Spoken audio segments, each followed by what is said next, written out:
All right. Hello, hello, hello.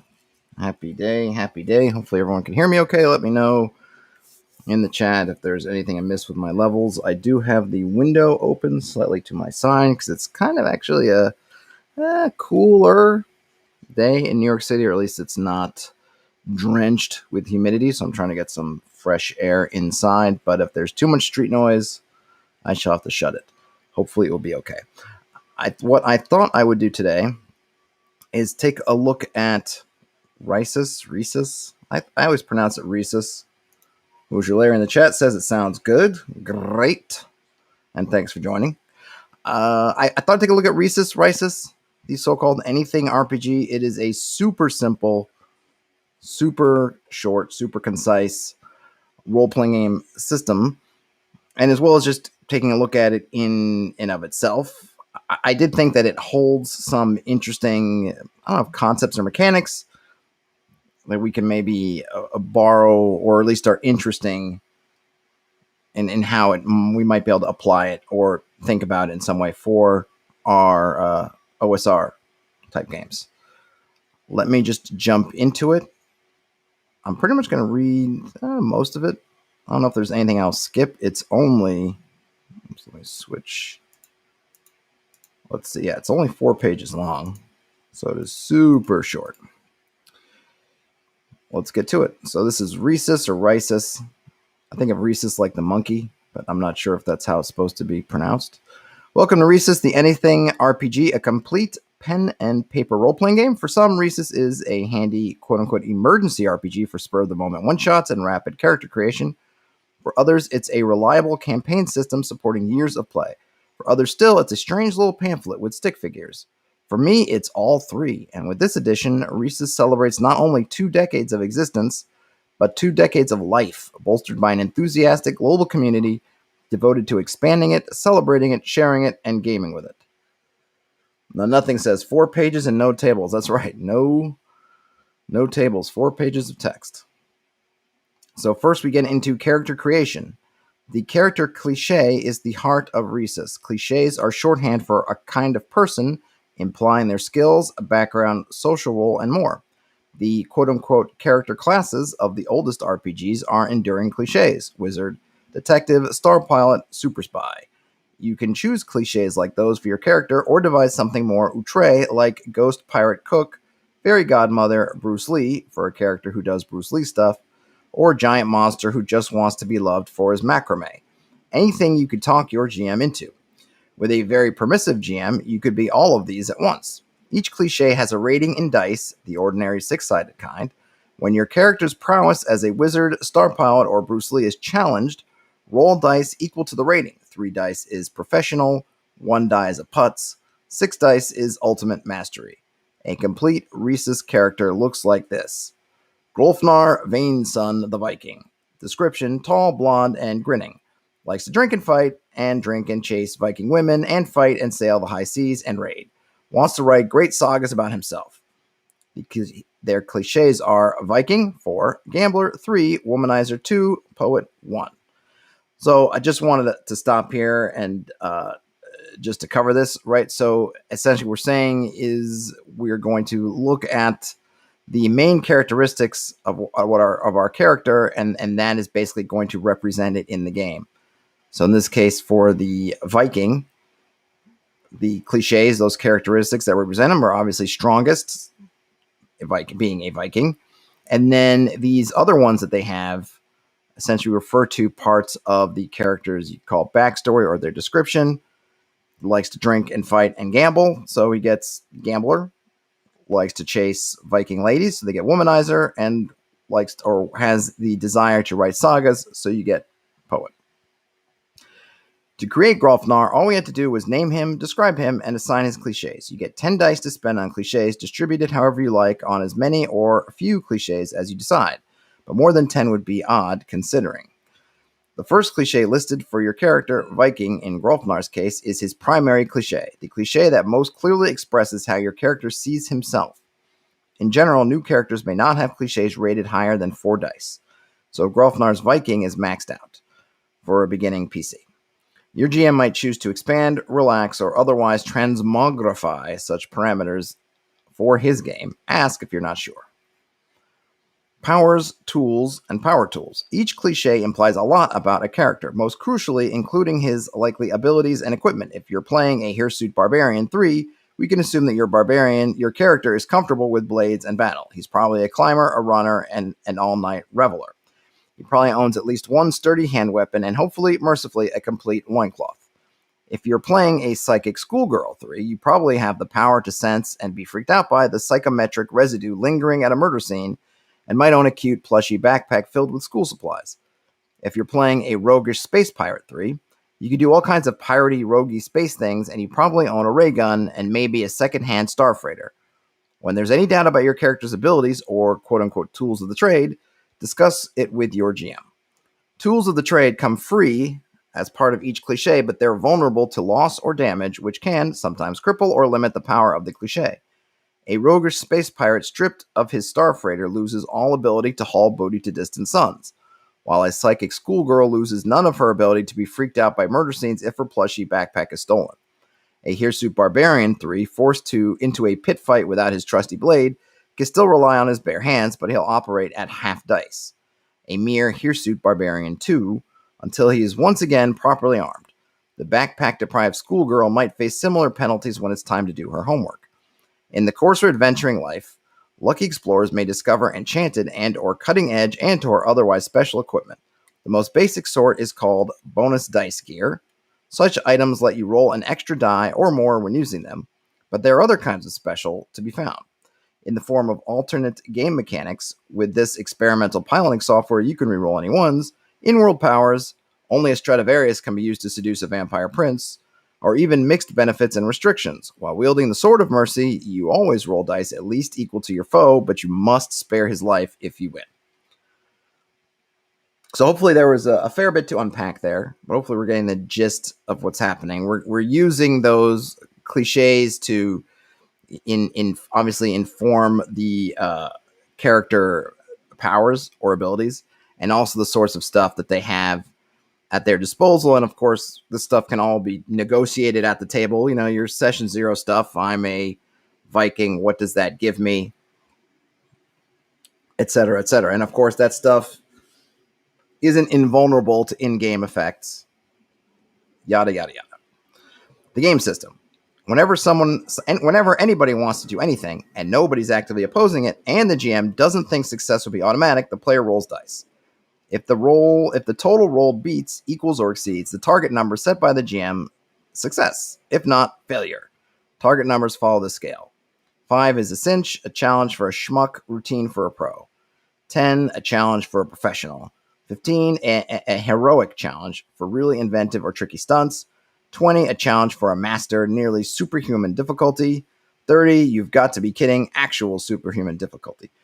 And remember here, we're rolling the amount of dice that matches up with our cliche. So to go back to the example of a Golfnar Vainson, the Viking, if he's doing something that's inside the sphere of Vikingness, he would roll 4 dice.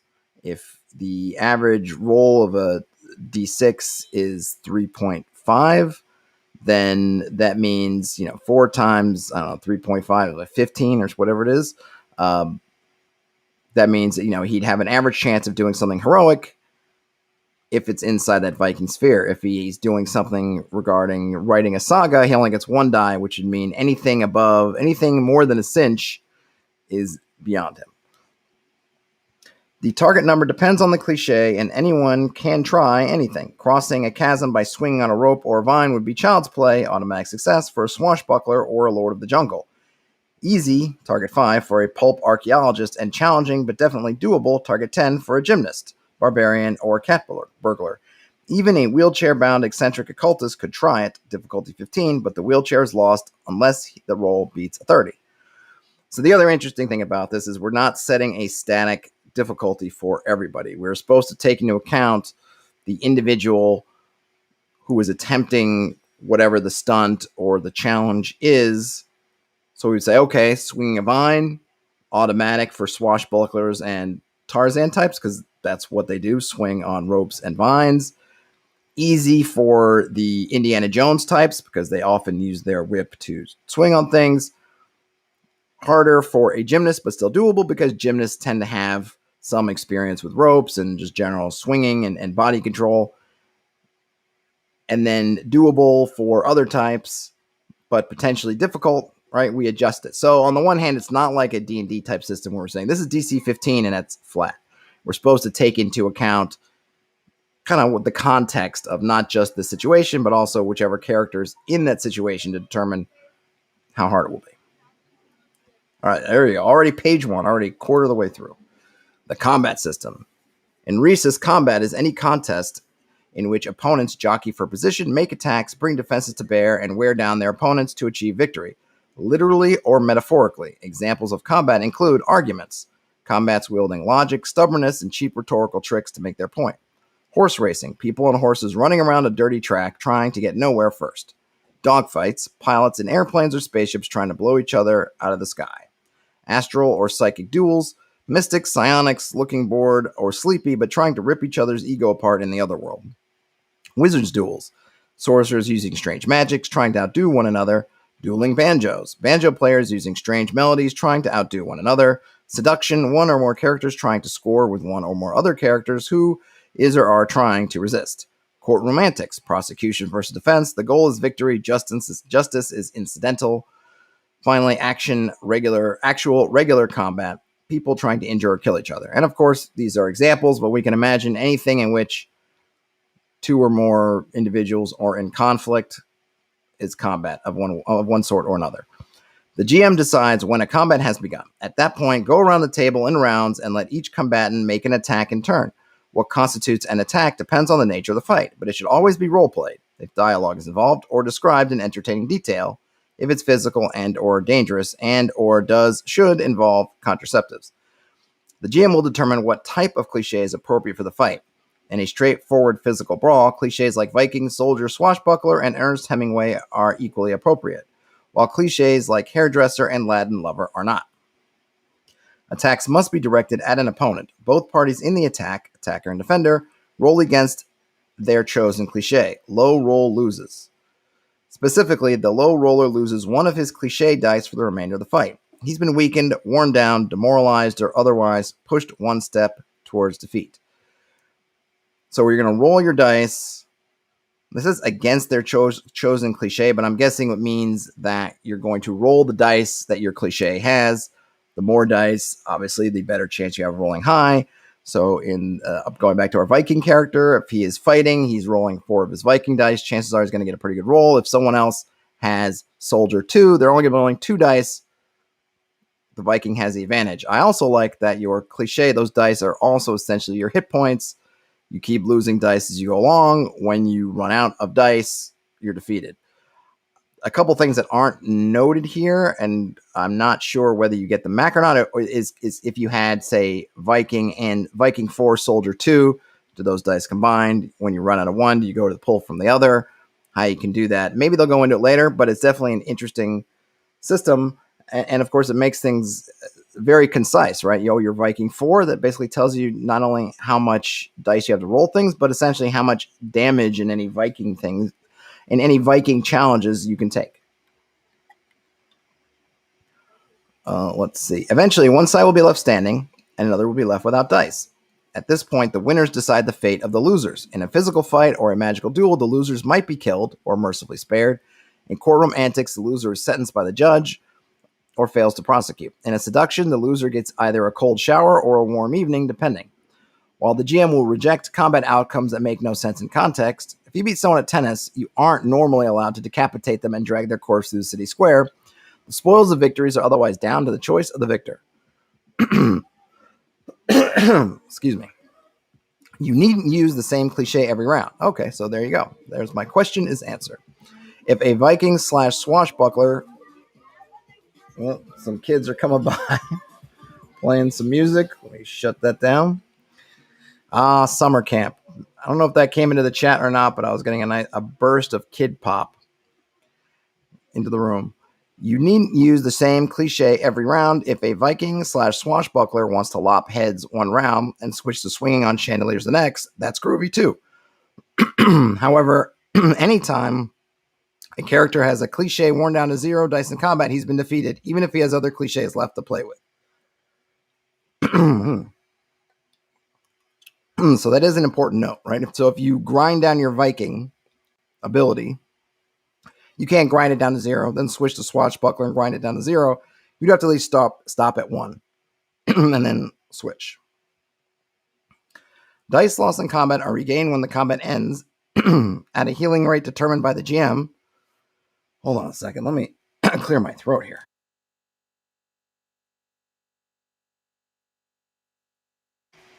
Oh boy.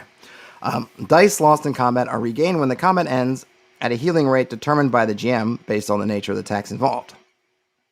If the combat was in vehicles, space fighters, mecha, wooden sailing ships, then the vehicles themselves are likely damaged too and must be repaired.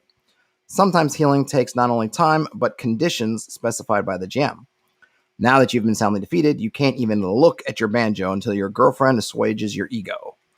There's no standard time or distance scale in Risus. Everything depends on context. In a physical brawl, each round might represent just a few seconds, while in a long-term fight between a married couple, each round might represent an entire day. Day 1, husband accidentally burns wife's favorite dress in the oven. Wife accidentally feeds Drano to the husband's prized goldfish, and so on. Here we've got a sidebar on inappropriate cliches. As stated above, the GM determines what sort of cliches are appropriate for the fight. Any cliches left over are inappropriate. In a physical bout, hairdresser is inappropriate. In a magical duel, barbarian is inappropriate. Inappropriate cliches aren't forbidden from the fight. They can still be used to make attacks, provided the player roleplayers or describes in a really, really, really entertaining manner. Furthermore, the attack must be plausible within the context of the combat and the genre and tone that the GM has set for the game, making this kind of attack more often useful in a very pulpy, swashbuckling games or very silly ones. All combat rules apply normally with one exception. If an inappropriate cliche wins a combat round versus an appropriate one, the losing player loses 3 dice rather than 1 from his cliche. The inappropriate player takes no such risk and loses only 1 die if he loses the round. Thus, a creative hairdresser is dangerous when cornered and attacked unfairly. Beware. When in doubt, assume the aggressor determines the type of combat. If a wizard attacks a barbarian with magic, then it's a magical duel. If the barbarian attacks the mage with his sword, then it's physical combat. If the defender can come up with an entertaining use of his skills, he'll have the edge. It pays in many genres to be the defender. But if the wizard and barbarian both obviously want to fight, then both are aggressors, and it's quote fantasy combat, where both swords and sorcery have equal footing. Teaming up. 2 or more characters may form a team in combat. For the duration of the team, usually the entire fight, they battle as a single unit and may only be attacked as a single foe.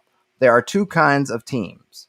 Full-on character teams for PCs and sufficiently interesting NPCs, and grunt squads for nameless NPC hordes. Grunt squads. This is just special effects. When a horde of 700 rat skeletons attack the PCs within the lair of the Wicked Necromancer 5, the GM probably won't feel like keeping track of 700 tiny skeletal sets of dice. Instead, he can declare them a grunt squad, fighting as a single foe, a skeletal rat horde 7.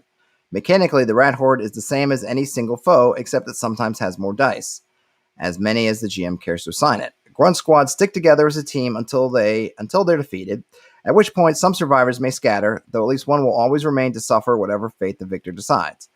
Taken to logical or whimsical extremes, an entire ship's crew or even whole forests, dungeons, cities, or nations might be represented by a single cliche.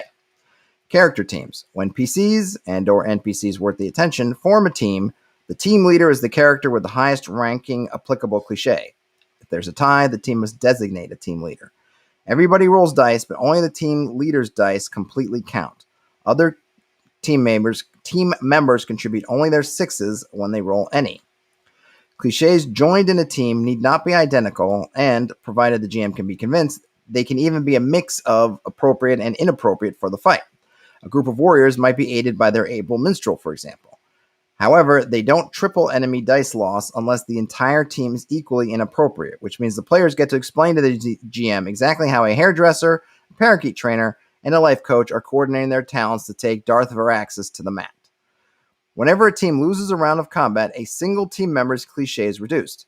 Any team member, team leader included, may step forward and voluntarily suffer this loss.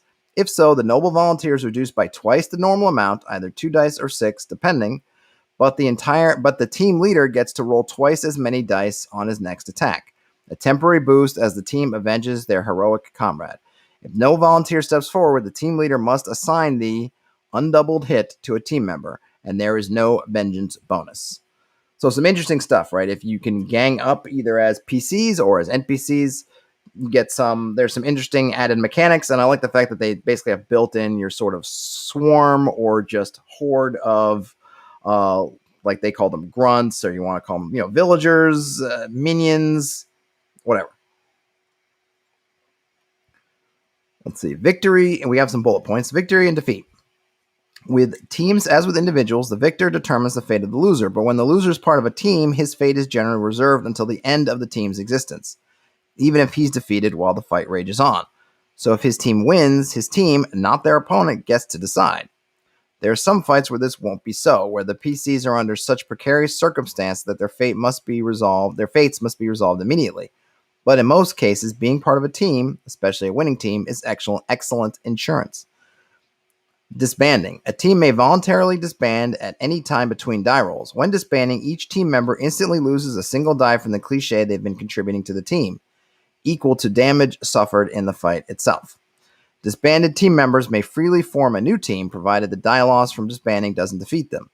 Individuals may also drop out of a team, but this reduces them to 0 dice immediately as they scamper for the rear. Their fates rest on the mercy of whoever wins the fight. And finally, lost leader. If the team leader ever leaves the team for any reason, either by dropping out or by having his own cliche drop to 0, the team must disband immediately, with consequences as above. They may immediately opt to reform as a new team with a new leader, however, and if the old leader was removed by having volunteered for personal damage, the new team leader gets the double roll vengeance bonus to avenge his predecessor. Okay. So there was a lot there, but basically, right, just rules on the victory and disbanding and losing leaders if you're in a team. When somebody can't participate. Sometimes characters find themselves facing a combat or single action conflict where they simply have no applicable cliche, even by stretching the imagination. Perhaps one character in the party enters a pie eating contest with his disgusting glutton cliche, but the rest of the characters are astronauts or accountants, neither of whom traditionally engorge themselves on pie. In situations like this, the GM might grant everybody 2 free quote-unquote brevet dice to play with for the duration of the conflict. This means the disgusting glutton would become temporarily a disgusting glutton 4. Disgusting glutton 2 would become temporarily a disgusting glutton 4, while everyone else would get a regular person talked into a pie eating contest 2 cliche on loan until the last crumb burps forth. The glutton naturally retains his winning edge, but everyone else can still bury their noses in pie. This rule applies only to combats and single action conflicts, never to rolls against target numbers, since with target numbers, the target number itself simply moves wherever it needs to for any cliche attempting any action. So that's another kind of cool tidbit, right? So if you're in a situation, you think about, well, this one character is in their zone and everyone else is kind of out of luck, you can give this kind of 2 dice to everybody to let everyone participate. Advanced option, lucky shots. This option allows players to spend some of their 10 starting dice on something other than cliches. A single cliche die can instead buy 3 lucky shots, spend 2 dice for 6 lucky shots, and so on. Using a lucky shot boosts any cliches roll by a single die for a single die roll. Lucky shots reset between game sessions. Lucky shots can represent random good luck, the favor of a deity, a streak of resourcefulness, etc. There's another advanced option here, hooks and tails. With this advanced option, players can bargain for extra character creation dice by giving their character a hook and or a tail. A hook is some significant character flaw, a curse, an obsession, a weakness, a sworn vow, a permanently crippling injury that the GM agrees is so juicy that he can use it to make the character's life more interesting, which usually means less pleasant. A character with a hook gets an extra die to play with. A tale is a written biography of the character describing his life before the events of the game. The tale needn't be long. A page or 2 is plenty. Man, a page or 2? How about a paragraph or 2? But that's just me. It just needs to tell the reader where the character is coming from, what he likes and dislikes, how he became who he is, and what his motivations are. Some tales are best written from the player's omniscient perspective. Others are more fun if written as excerpts from the character's own diary. A character with a tale provided before gameplay begins gets an extra die to play with. So, right, basically, the hooks and tails are really carrots to get folks to invest a little time in creating their character. You either give the GM some stuff to wield against your character in terms of personality flaws or weaknesses, and the second one, you come up with a backstory. I mean, I feel like for a lot of folks, particularly of the modern game, you don't really need to give folks a carrot to come up with a backstory.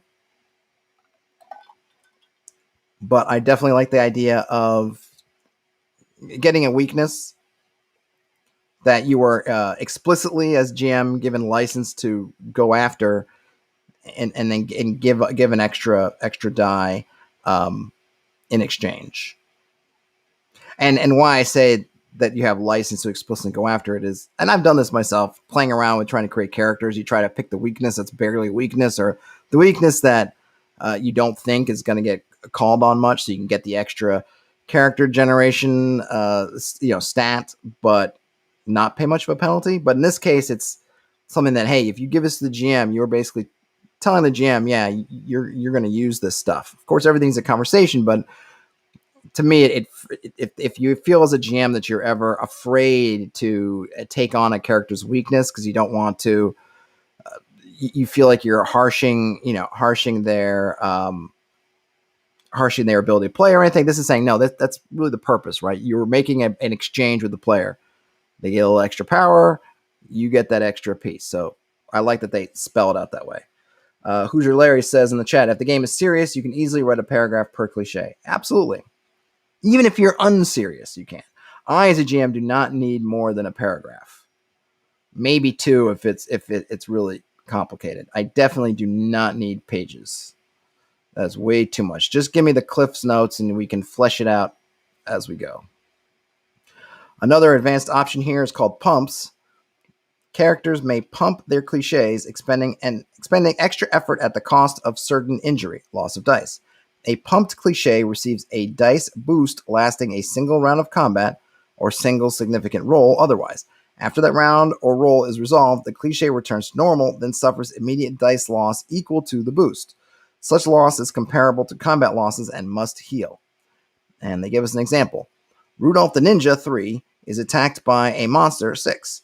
Rudy doesn't have much of a chance against such a powerful foe, so he opts for a tricky tactic. Since the monster is attacking physically, Rudolph decides his first round response will use his skills as a Cajun Chef 3, a decidedly inappropriate choice. He also opts to pump it by 2 dice to Cajun Chef 5, putting his all into his cooking. On round 1, the monster rolls 6 dice and Rudy, quickly whipping up a tempting gumbo spiked with Ninja's sleeping drug and offering it to the monster, rolls 5. If the Ninja loses, he's instantly defeated. His Cajun Chef cliche would drop to Cajun Chef 1 for the pump. Then the Cajun Chef 0 for losing the round. The monster would eat Rudolph instead of the gumbo. If the Ninja wins, however, the monster drops 6, drops to Monster 3, and Rudy's Cajun Chef 3 drops to Cajun Chef 1. In round 2, Rudolph can switch back to Ninja 3, where he'll be on equal footing with the groggy, well-fed monster. So there's a little bit to unpack there, but the idea is that you can kind of take these risk-reward actions. You're coming up against something that is more powerful than you. You can see about, can I pump up the dice to give me a chance? And then maybe that will change the dynamics of the situation to put me in a better spot. I also like the fact that there is, I don't know if it's really mentioned here, but there is kind of an important mechanic in there as far as who gets to declare the kind of combat you're in. It seems like that's kind of a surprise type mechanic. If a monster surprises you and gets to attack physically, then it's presuming that it is a physically strong monster. Like in this example, Monster 6, you could be in trouble. If you're a wizard, right, and you have no or very little combat power. But if you surprise the monster, you could pick magical combat, which puts you in the driver's seat. And of course, if you both, neither one of you is surprised, you both can declare that sort of mixed combat where you get to use magic and it's using its physical one. So in that kind of OSR way where how you enter a combat can be really important, it has that similar vibe to it. Okay, let's see. We did the example with Rudolph the Ninja. Pumps are legal for any kind of cliche roll, provided the GM agrees that pushing it fits the action involved. Double pump cliches. If permitting pumps, the GM might also allow double pump cliches, which take only half damage from pumping. Thus, a Sorcerer 5 could roll 11 dice for a single combat round, 6 extra dice, but take only 3 dice of loss from the extra effort.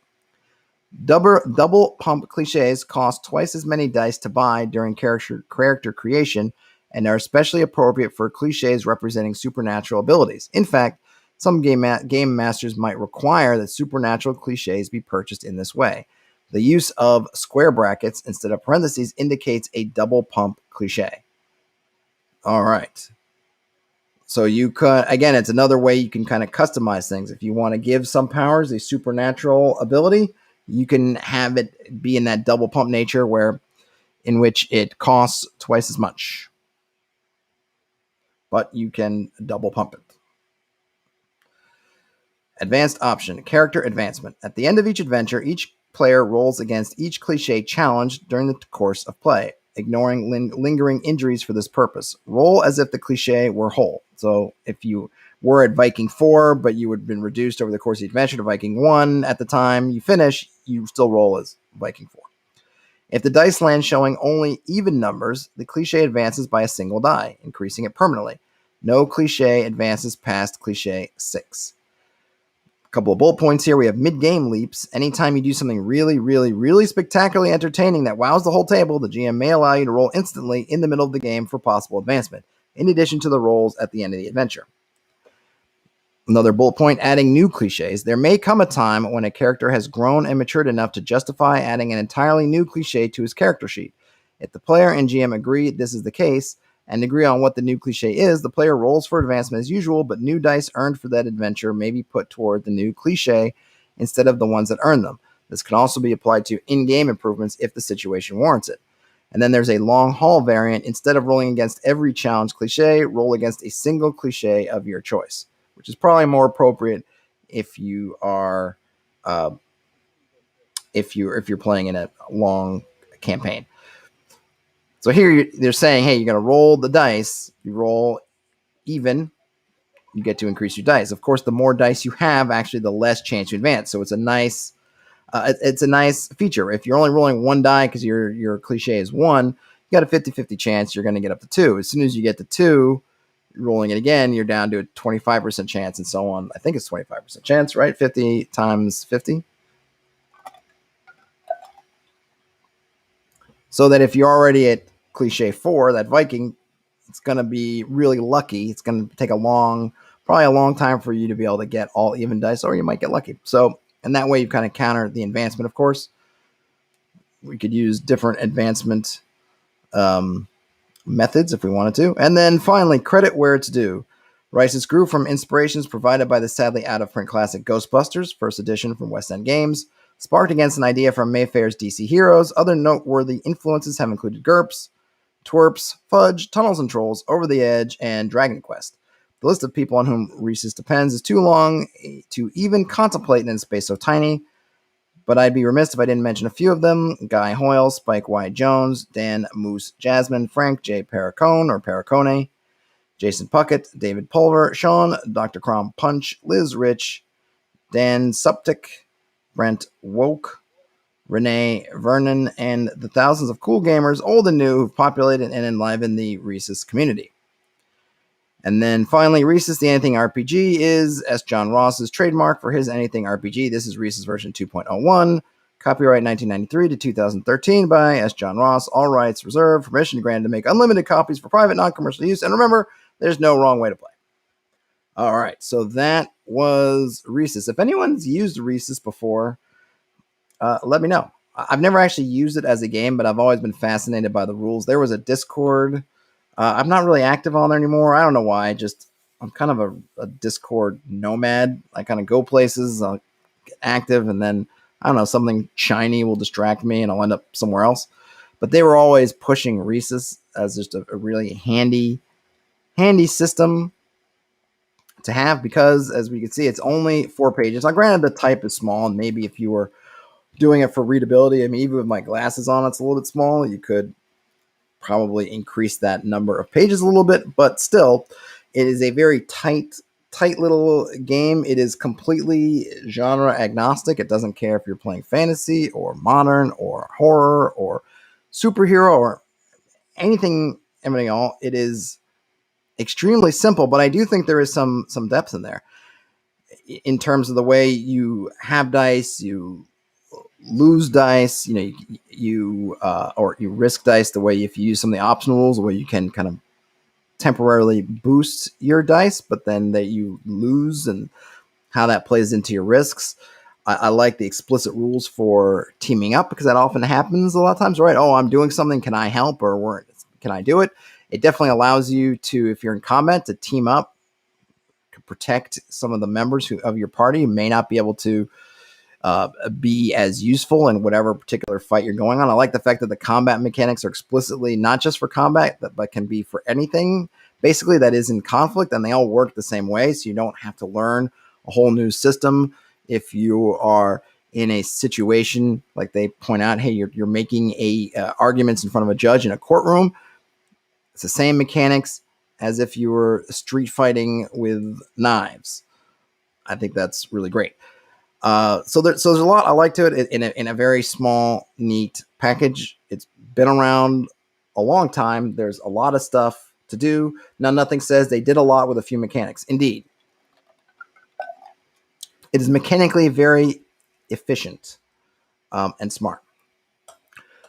So one of the things that I put this in the title of the stream is not just looking at this system just as its own thing, but kind of looking at it from an OSR perspective, because I think it has some really interesting ideas that we can pull out of there and potentially use in our OSR game, depending on what we're looking for in our OSR game. And hold on a second, my light just got super dark. I guess it might be getting ready to rain or something. I'm not sure. Hold on 1 second.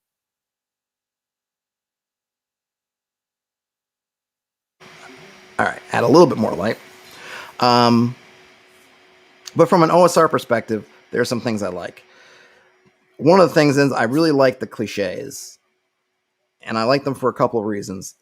I like this. I saw this in Barbarians of Lemuria as well, where you get, I forget what they call them on Barbarians of Lemuria, and I should probably do a reading of that rule set as well. I forget if they call them occupations or maybe they call them professions.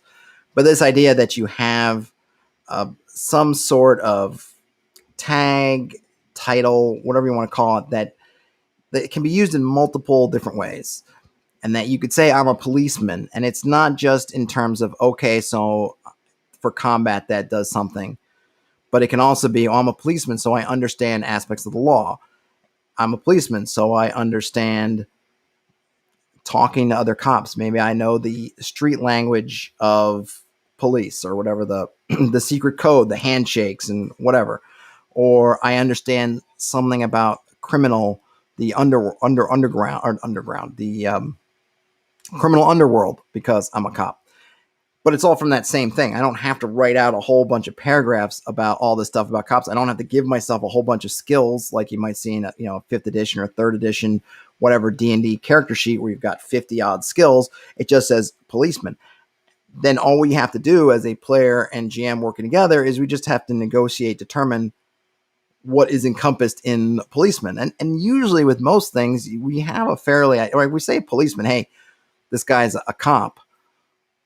We have, I think, a pretty good mutual understanding of what the kind of stuff a cop must be or a cop may have. And of course, like we see in the rules, and what we could do is we can be more granular if we want to. If we don't want to say just give someone policeman because we think, well, that's too broad. There are too many different cops. We could, or two different types of police officer. We could say traffic cop. And then, of course, that might be, well, you're going to know some things about traffic laws. You're probably not going to know about the criminal underworld because you're a traffic cop. But you're going to know where to park in the city. You're going to have that part down. You're going to know all the key parking spots. You're going to know you might know where all the traffic cameras are in town, that sort of thing. But you're not going to know the criminal underworld. But if we say, well, you're a homicide detective, then yeah, you're going to know about the criminal underworld, but you're not going to know where the traffic lights are, traffic cameras are, and you're not going to know some other stuff, right? So we can, as granular as we want to get in our game, we could say take Viking, and we could say, well, you could have a Viking raider, Viking I don't know, the priest or rune master, Viking bard, right? We can drill down into that Vikingness. If our game's all about Vikings, we can drill down into there if we want to be really specific, or if we're playing something that's more gonzo or free flowing, whatever we want to call it, where those specifics don't matter so much, we can just say, yeah, you're a Viking. And then that whole, however broad we want to define a Viking, you have all that stuff. And so I think that's going to be really helpful in OSR games when we're dealing a lot of times with either the classes as were defined in the 3 brown books type things, or wherever we land on what classes we like, where you say someone's just a fighter. And oftentimes, particularly with fighters, I think people lament, well, there's not a lot of outside combat for fighters. They're just kind of fighting. And granted, that's a powerful ability, and their ability to use basically, or not any kind of magic item, but most magic items, certainly all the magic arms and all the magic armor and some such, is a good deal if you're a fighter. When you get to outside combat situations, there's often this struggle for, well, what am I really good at? The wizard can do wizardly stuff. The thief can do thiefly stuff. The cleric's got cleric stuff, but I'm just the fighter. But if we take that and say, from a mechanic standpoint, a Viking is really a fighter. If we're using, say, a Viking kind of warrior as the base, that's a fighter, but it gives a whole lot more context around it. If you're a Viking raider, yeah, in combat wise and ability wise, you're basically a fighter, but now you have all this stuff that you can pull into outside of just fighting, instead of just being a generic fighter. And I know that, whatever you do with your character, however you whatever backstory you build up takes you away from the generic part. But as far as this gives you something mechanical to rely on. Let's see, in the chat, Nothing says, I'll take quote unquote protagonist 5. I can do whatever the story requires. Yes. Well, maybe you could do that if the game requires it. I would probably say, hey, drill down, right? I mean, everything in here, like with every game, is a negotiation. It's a conversation. You go to GM, and I just want to be hero. I want to be hero 4 because I'm the hero. And then as a GM, you either say, okay, that's good, or you say, we gotta drill down into that a bit. But I really like the idea of positing classes like this. And in an OSR standpoint, we can keep the core classes for their mechanics. So we can say, okay, a Viking is essentially a fighter, but then we can also give all these other things that they have outside of it. And I even thought that if you wanted to, you could really, and I don't know if this makes it too crunchy, because I think one of the nice things about Risus is how kind of non-crunchy it is. But I thought about, what if you had Viking and you could split it up into the 3 components? I guess let me back up. When I look at the core classes, including the thief, so core plus the thief, fighter, cleric, wizard, and thief, what I really see is a mixture of 3 archetypes. One is physical force. That's the fighter. 2 is, mystic, arcane ability, arcane methodology. That's the wizard. The cleric is interesting because it falls into sort of a middle, but it's actually a middle. If you imagine a triangle, on one hand we have physical martial ability, or however problem solving. On the other pole, we have another pole that's mysticism or arcane problem solving. As far as the 3 brown books, that third one's actually missing, but it's kind of implied, which is using it through kind of skills or sort of other abilities. And the cleric sits in the middle because the cleric is a mix of martial abilities. It is not as strong as a fighter, but it's not bad, and it has pretty good martial abilities. Definitely better than a wizard. It has spellcasting abilities. It's the spellcasting advancement is not as strong as that of a wizard. Doesn't get spells until 2nd level, so it's a little bit behind, but it has it. And then third, it has kind of another ability, which is turn undead, is kind of somewhat like having kind of a thief ability skill, but it's a little bit different, right? So it kind of sits in the middle. So you have these 3 poles. I look at it as, maybe we can call it guile, or because obviously everything in a way is skills, but we're maybe looking at sort of, I don't know, it's too general to say using tools, because of course weapons are tools, spell books, things are tools, lockpicks are tools, but it's definitely this way of leaning in on almost miscellaneous, or maybe what might the word might be, situational abilities. because force is pretty much always something you can use. Magic is something you can always use. Turn undead, it's situational. Only comes up when you're dealing with a specific foe. Same thing with thief abilities. They're all situational. Maybe you could say sneak or whatever, hide in shadows or sorry, was it the move silently or hide in shadows are not situational, but still they kind of are. You can't really use them all the time. You probably wouldn't want to use them all the time. Whatever. So I thought about it. Well, what if you took the Viking and you split it up and said you can have Viking, martial, Viking, magic. So maybe the power of runes, and then Vikings for skills, and you could break out your dice. So I'm Viking 4. One guy can be all martial. He's just a Viking warrior, a berserker, for example. Bam. Someone else could be like, well, I'm a Viking, but I'm Viking 4 in the mystical thing, and I'm going to be dealing with runes, rolling the bones, doing that sort of thing. And then you could have some mixture. But I don't know if that gets too, maybe that gets too granular for Risus. I have to mess around with it. But I think there's a lot of ways you can really take the kind of things that Risus is doing and sort of merge them with some of the things we do in OSR in an interesting way. A lot of folks like to limit hit dice or hit points. I see a lot of folks talk about, well, I know there was a thing with Pathfinder. I think it was called PF6. And I think there's even some been for D&D, which is essentially stopping your advancement at 6th level. So you never get super powerful, so that a lot of the monsters kind of get to always be sort of heavy threats. If you only ever get up to 6 hit dice, then giants, dragons, and other things will always be a significant or even overwhelming threat. Certainly the idea here of having your hit dice are really, if you're looking at the, say, Viking 4, and that 4 is your, in a sense, your hit dice, but each one of those hit dice really is how many rounds can I possibly hang out in a combat.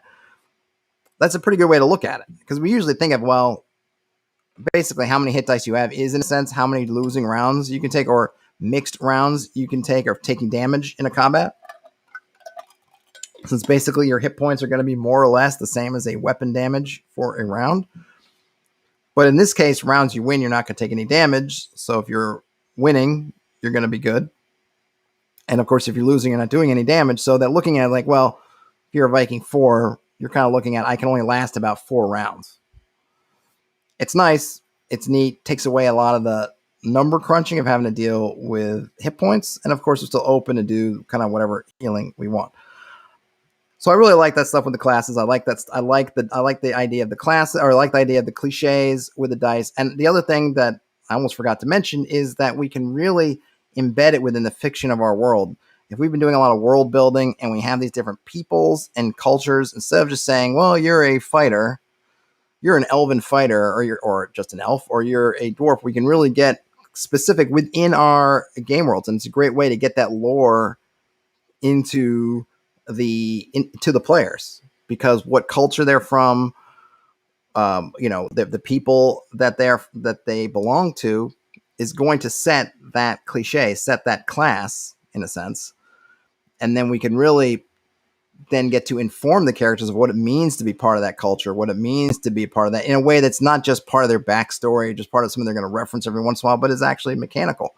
If you are part of a seafaring people, then, and you are one of their warrior types, then built in with that is some seafaring ability that someone else who's part of a warrior type or from a landlocked region is not going to have. Of course, that landlocked region might have something else, some different part that you don't have, but you're both warriors. But it's both mechanical. It's not just in the flavor thing about, oh, well, you do this or you do that, and they don't do this and they do something else, but it has a mechanical effect.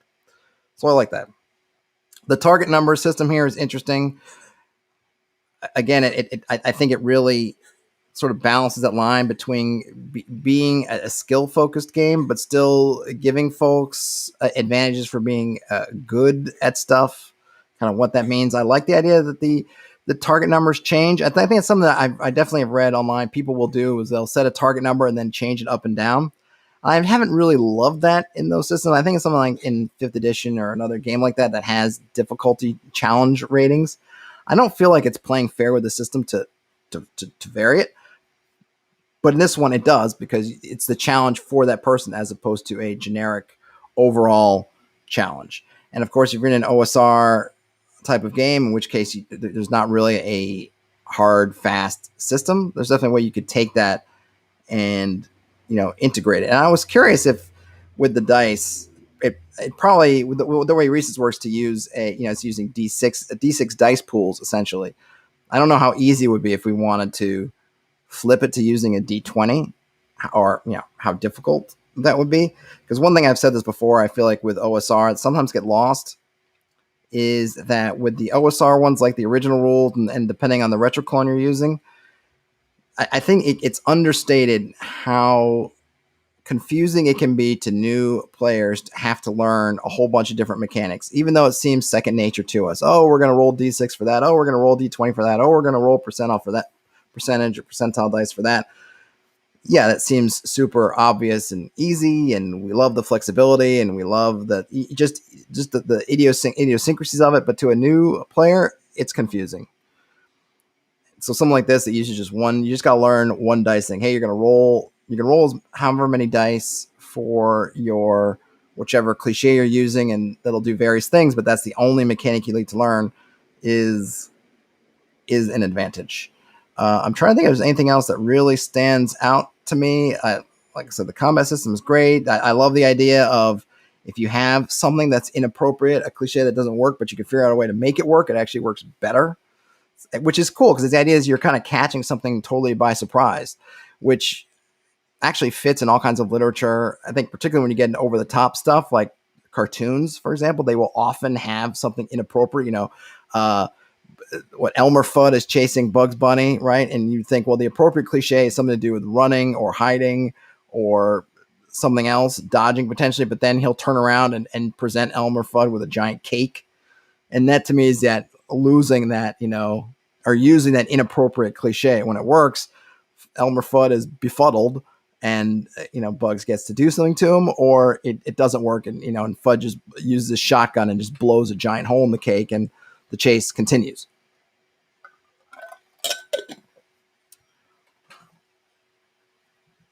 I definitely like the. I think I mentioned this before. Having just built-in mechanics for doing things like creating groups of minions.